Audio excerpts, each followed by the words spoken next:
The first couple classes I took with her I thought were completely stupid and derivative, and she was saying everything so new and so revolutionary, but I thought it was just like contemporary ballet.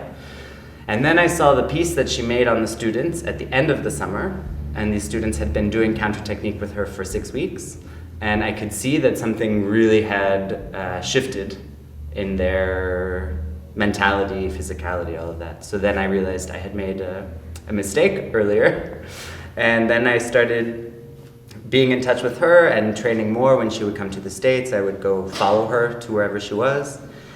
And then I moved to Russia, I came back to the States, and then in 2010 I did the One Body, One Career intensive in Amsterdam.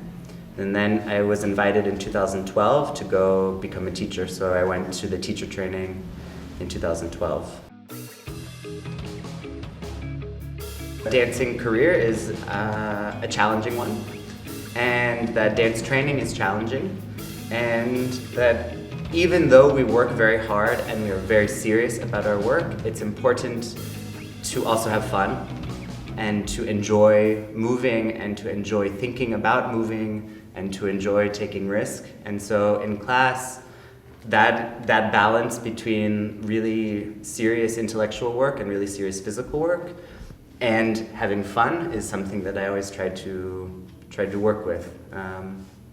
Because a lot of people after class, they are going to their other job. Some people are going to rehearsal, but a lot of people are going to their other job at a restaurant, at a store, whatever.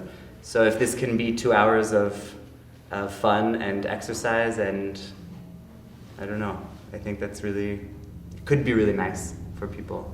And in the meantime, we get sweaty and our legs go up, and we do all of the dancing stuff. Okay. One is seeing as an action thing that you can do as a task.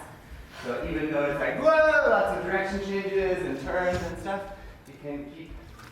If they're able to reconnect to a sense of pleasure and enjoyment in movement, I think that's great. That's probably the most important thing for me. A lot of my colleagues get that beat out of them in their training, somewhere between the age of 13 and 23. Any enjoyment they used to take in dance is completely gone, and then they have a career maybe for 10 or 20 years that they sort of hate, and then they find themselves in their 40s, with no college degree and no happy experience. And so yeah, if they can have some pleasure, I think that's important, whether they're professional dancers or amateurs, beginners, whatever. And just for yourself that when you're dancing, your shoulder girdle is actually traveling in space. And then the other part is to, I think, be a little independent from me as the teacher, so that they can make their own choices about what works for them, about what they like doing, about what their body needs that day or for the week. I think a lot of dance training is really dependent on the teacher. The teacher has all of the ideas and the student is this idiot who doesn't know anything. And I'm trying in class to change that dynamic where we come in as colleagues and as peers, and I have a set of proposals for them, and then they play with those proposals as they want. So that the dancer can start to take ownership over their own training and their own career and, be more empowered, I think. When you're moving in space, your movement has energy, and energy has direction. And when you have energy in one direction, you have energy in the opposite direction. So we take this basic physics principle and we apply it to our bodies in space. And so rather than thinking about movement radiating from some central point, we're thinking about distributing our body parts in space away from other body parts in space. So that's one part of it. And what that does is it creates a dynamic balance in the body through space, so that rather than all of the weight being along the vertical axis, it's distributed, which decreases the pressure on the joints, which allows the joints to move more freely, which allows the movement to be larger and more dynamic. So there's all of these nice results that come out of it. There's many papers and stuff about it, but that's the basic thing. And then maybe the other piece is that we work with a toolbox. This is something else I think that makes counter technique unique or special. We have a set of tools. I think there's like 25 tools that sort of live outside of the dancer.